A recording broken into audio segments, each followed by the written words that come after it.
tema Yudi ya, temanya kapan suatu bisnis layak dievaluasi, ditransformasi. Dievaluasi, setiap bisnis itu layak dievaluasi kapan saja. Mulai dari kecil sampai besar ya.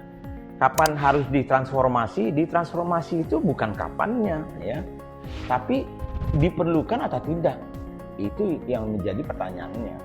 Ya, kalau misalnya bisnis Anda itu sudah berkembang kemudian stuck ya, kemudian dia tidak berkembang lagi, mungkin harus ditransformasi ya.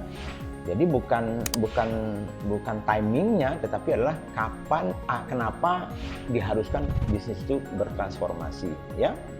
Dari Zema ada pertanyaannya, tanya kalau produk sudah lewat masa tren, 2 tahun misalnya ya, apa yang harus dilakukan?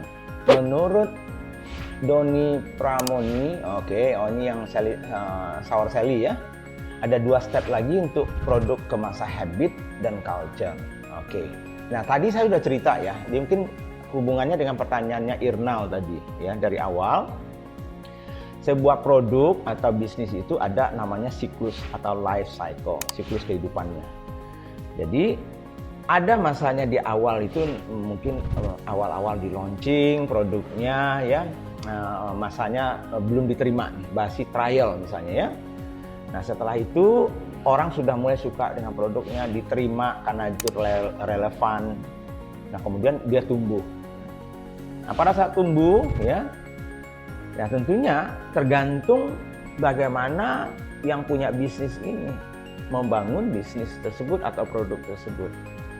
Kalau tidak dibangun dengan benar, maka dia hanya sebagai sebuah tren sesaat. Nah, bisnis-bisnis apa yang biasanya hanya tren sesaat? Satu adalah karena kemungkinan besar yang diberikan ke konsumen itu value atau nilai tambahnya itu hanya mungkin fungsionalnya saja, produknya saja. Nah, pas orang sudah nggak lagi suka lagi dengan produk itu, ya maka akan hilang dia. Ya. Nah, tentunya harus ada value lain yang diberikan ke produk itu sehingga orang itu, walaupun rasanya, misalnya produknya, misalnya makanan nih biasa-biasa saja, tapi karena ada nilai lain yang diberikan, mereka akan terus-menerus, kemudian sehingga menjadi sebuah kebiasaan.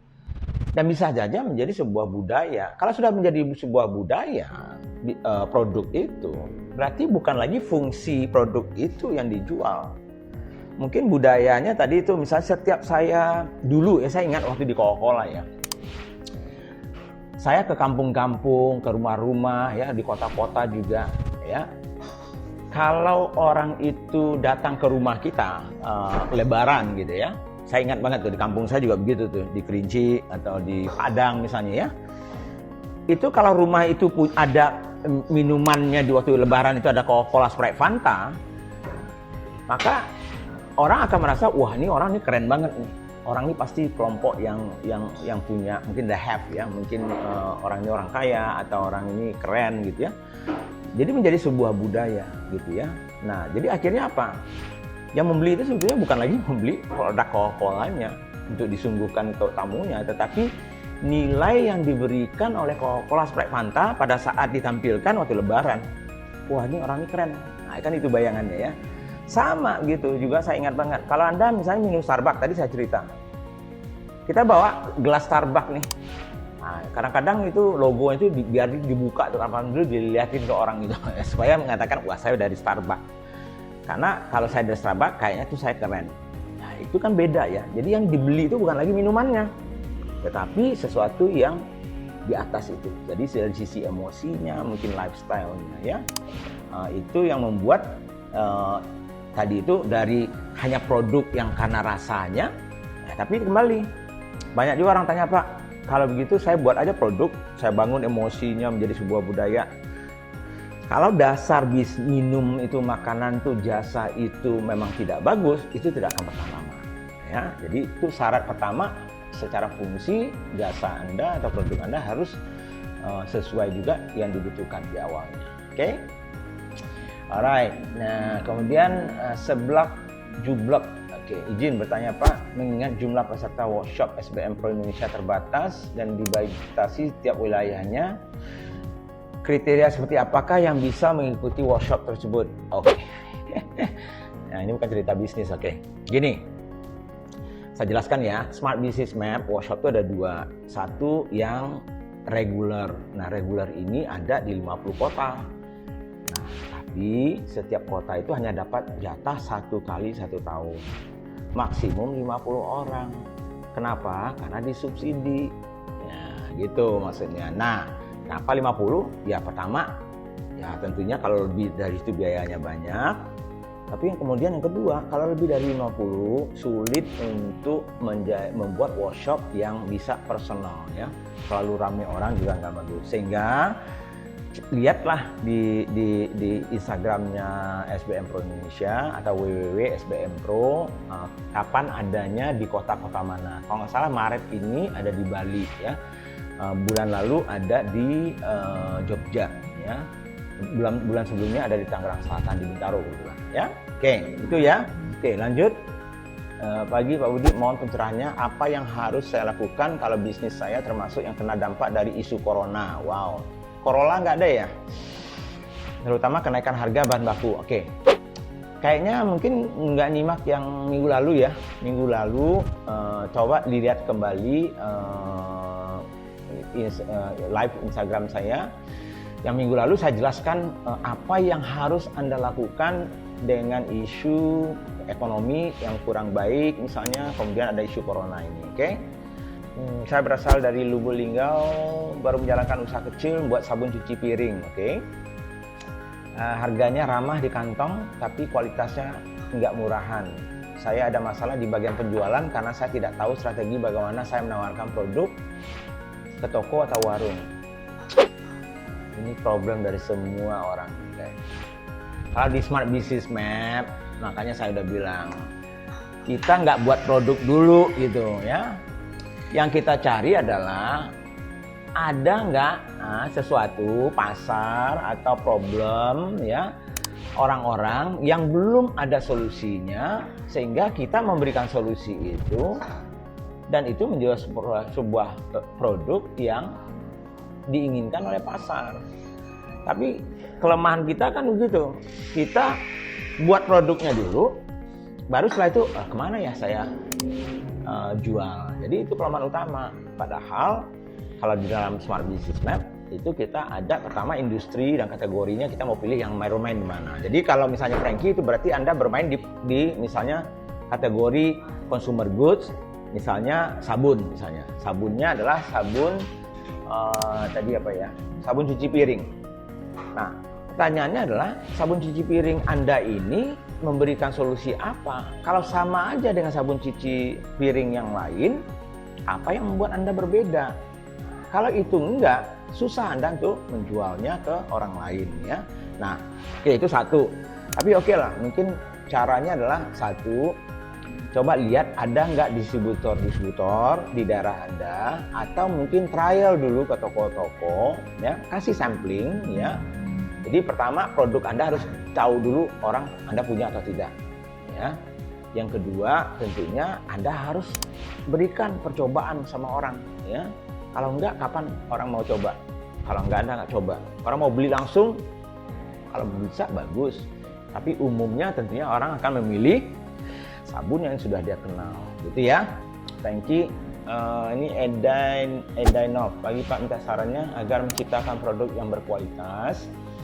Apa yang pertama yang dilakukan Pak? Dan di sini saya berdiri di produk kopi dan mempertahankan cinta rasa kopi tersebut. Oke. Produk yang berkualitas ya, kalau Anda cuma berkualitas, ya tinggal kualitas kopinya. Anda lihat prosesnya, apakah standarnya internasional, apakah itu misalnya Anda lakukan sorting, sehingga grade-nya itu misalnya grade yang berkualitas ya, kalau hanya kualitas ya. Tapi kalau mempertahankan cinta rasa dari kopi tersebut, saya kurang paham pertanyaannya, tapi intinya gini dah. Anda mau buat sebuah produk atau menjual sebuah produk ya. Kalau Anda hanya jadi pedagang itu gampang. Anda tinggal cari produk orang lain, Anda jual dengan harga yang lebih mahal ya. Oke. Jadi tapi kalau Anda mau bangun sebuah brand, itu tanya Mas Bi nanti Pak Subiakto jam 10 nantinya ya. Oke, Balu to Work. Pak Budi, saya sudah memiliki usaha yang udah jalan baik. Setelah ikut SBM, banyak masalah ternyata dalam usaha saya. Nah, itulah jeleknya SBM ini. SBM ini membongkar semua borok-borok kita. Nah, jadi pusing sendiri. Ya, tapi sebetulnya enggak juga sih, ya. Sebetulnya manfaat dari Smart Business Map itu untuk melihat sebetulnya kelemahan-kelemahan Anda, kelebihan-kelebihan Anda. Tinggal Anda pilih misalnya dari 12 tahapan itu, yang mana yang Anda mau fokuskan dulu untuk diperbaiki, ya. Itu dulu, ya. Jadi setelah ikut SBM banyak masalah. Kira-kira mulai dari modul mana, ya, yang harus dibenahi. Makanya tadi saya bilang, jangan semuanya, pusing Anda, ya. Jadi pilih aja. Misalnya Anda masalahnya masalah penjualan, ya, modul market landscape, ya. Itu yang Anda perbaiki. Saya usaha aplikasi dengan model sewa, SAS. Cara mengukur bagaimana, Pak? Saya sempat nemu buku financial statement tidak bekerja untuk perusahaan digital. Enggak juga sih. Yang namanya financial statement, ya, itu kan accounting system. Ya, Anda ada uang keluar, ada uang masuk, itu kan pencatatan. Mungkin maksudnya adalah bagaimana mengukur bisnis saya ini, misalnya nilainya, itu mungkin maksudnya. Yang tidak bekerja untuk perusahaan digital, misalnya, contoh gini ya. Kalau secara umum, investor lama sebelum teknologi ini banyak, sebelum startup ini banyak, maka nggak mungkin seorang investor itu akan menilai sebuah bisnis tinggi, ya, bernilai kalau dia rugi terus-menerus. Misalnya, padahal kita tahu banyak sekarang startup yang bakar uang dong, misalnya Gojek, Traveloka, Tokopedia. Saya nggak tahu sekarang mereka sudah profit atau tidak, tapi saya yakin kayaknya belum. Padahal nilainya sudah puluhan triliun. Nah, memang beda cara memvaluasinya. Oke, itu belajar cara lain lagi, oke? Pak, apakah masyarakat kita saat ini suka scan QR code? Kalau dipasang di brosur buat marketing bagaimana? Terserah, tergantung pasar Anda, kan itu ya. Kalau pasar Anda itu orang-orangnya, konsumennya itu yang nggak paham QR code, ngapain dipasang itu? Ya, lalu manfaatnya untuk apa? Oke, nah, Pak, bagaimanakah cara scale up usaha toko bangunan? Scale up usaha toko bangunan. Ya, kembali ya, saya katakan kalau di Smart Business Map itu Anda harus pertajam dulu Anda itu toko bangunan seperti apa, maunya bagaimana. Cara scale up itu ada macam-macam. Horizontal Anda bisa bangun misalnya cabang, bisa juga Anda diversifikasi ke belakang, istilahnya Anda menjadi produsen misalnya. Jadi Anda bukan hanya menjual, tapi misalnya Anda menjadi produsen semen, tapi sekaligus Anda menjual semen, itu scale up juga. Atau Anda menjual papan misalnya, Anda menjadi produsen papan, bisa. Jadi diversifikasi ke belakang istilahnya, ke hulunya, ya. Atau Anda buka cabang, itu juga bisa. Atau bagaimana? Anda masuk menjadi investor mungkin di bisnis-bisnis hulu atau hilir dan nanti bisa Anda gabungkan, ya. Kemudian Rifai, bagaimana kita mengetahui bisnis kita bisa di scale up? Belajar Smart Business Map dah, ya. Nanti bisa kok. Jadi Anda kalau memang bisnisnya di dalam 12 pertanyaan itu sebetulnya sehat, di situ Anda sudah tahu Anda bisa di scale up atau tidak, ya. Wendy, Pak, gimana caranya meningkatkan consideration konsumen agar mau membeli produk kita? Posisinya mereka sudah aware, oke, mereka sudah tahu kita punya brand, tapi belum aware dengan produknya. Trial. Kalau orang tahu aja, so what? Ya, orang tahu, tapi nggak pernah coba. Jadi bagaimana membuat orang mau mencoba? Itu tugas Anda. Bisa lewat promosi, bisa Anda tes, ya. Makanya kan ada orang kasih free sample, toh? Bagi, ya. Itu namanya biar orang mencoba. Kalaupun orang kenal, kita nggak pernah coba, ya buat apa? Kan gitu ya. Oke. Pak, bagaimana cara buka bisnis dengan create produk sendiri? Karena bingung ketika mau buka usaha, tapi usaha apa ya? Aduh, mau bisnis lalu kita buat produk. Makanya pikirin dulu, ya. Bisnis itu bukan harus buat produk, bisa jual produk orang bisa juga. Lalu misalnya produk, apakah produk atau jasa? Makanya di dalam Smart Business Map, pertama yang harus kita pikirkan, Anda mau masuk industri atau kategori apa dulu sih? Nah, baru setelah itu, apa yang ada persoalan di industri kategori yang belum ada solusinya, ya, yang mungkin bisa Anda berikan solusinya. Di situ baru Anda mengatakan, oke, saya mau buat produk ini, saya mau buat jasa ini. Contohnya, simple aja. Wah, saya orangnya simple. Simplicity is the utmost sophistication. Paham ya? Jadi, nggak usah ruwet-ruwet. Oke. Pak, bagaimana kalau di awal bisnis kita masih bakar uang? Wow, saya mau bakar uang juga nih. Oke, coba kita bakar uang ya. Bakar uang. Jadi maksudnya apa ini? Jadi cash flow bisa dihitung. Bagaimana kita mengukur kesusahan usahanya kalau begitu, Pak? Ngapain bakar uang? Kecuali Anda startup yang model teknologi itu ya. Jadi mereka mau, orang bakar uang itu sebetulnya itu karena dia mau traction-nya secepat mungkin. Nah, itu konsepnya teknologi itu begitu. Jadi supaya orang lain nggak bisa masuk gitu. Jadi bakar aja uang itu terus, promosi, kasih ini, diskon ya. OVO misalnya, selalu kasih dia, GoPay ya, Grab ya. Selalu ngasih diskon. Kenapa? Supaya orang masuk ke situ dulu, gitu ya. Nah, jadi itu. Kalau Anda bisnisnya bukan yang seperti itu, ngapain bakar uang? Ya, gunakan uang itu untuk membangun marketing Anda, brand Anda, sales Anda. Rekomendasi bisnis atau usaha untuk orang pemula, belajar Smart Business Map. Belajar, cari di kota Anda. Oke? Intinya bisnis sama dengan problem solve. Betul. Intinya itu sih, Frankie. Kalau Anda bisa memberikan solusi terhadap problem orang, dan problem orang itu cukup banyak, sehingga pasarnya ada, itu sebuah calon bisnis. Tentunya Anda harus memberikan solusi yang tepat. Kalau solusinya juga tidak tepat, walaupun problemnya ada, juga nggak jalan bisnisnya. Gitu ya. Geprek 15. Saya sedang merintis usaha kuliner, alhamdulillah berkembang. Saya mempunyai kebiasaan dari kecil untuk menabung secara konsisten. Bagus. Yang saya tanyakan, apakah direkomendasikan untuk yang sedang merintis, yaitu menabung saham blue chip, atau Pak Budi punya saran untuk orang-orang yang seperti saya? Oke. Pertama, fantastik. Selamat untuk Anda yang mau menabung. Ya. Caranya bagaimana? Cara menabung itu bisa macam-macam. Kalau Anda tabung ditaruh di bawah bantal, nggak ada hasilnya kan ya. Tapi kalau menabung, Anda investasikan kembali, tergantung tingkat risiko yang Anda mau ambil. Kalau Anda mau beli saham blue chip, misalnya bermain di bursa, boleh-boleh aja. Tapi ingat loh, yang namanya main saham itu risikonya juga tinggi.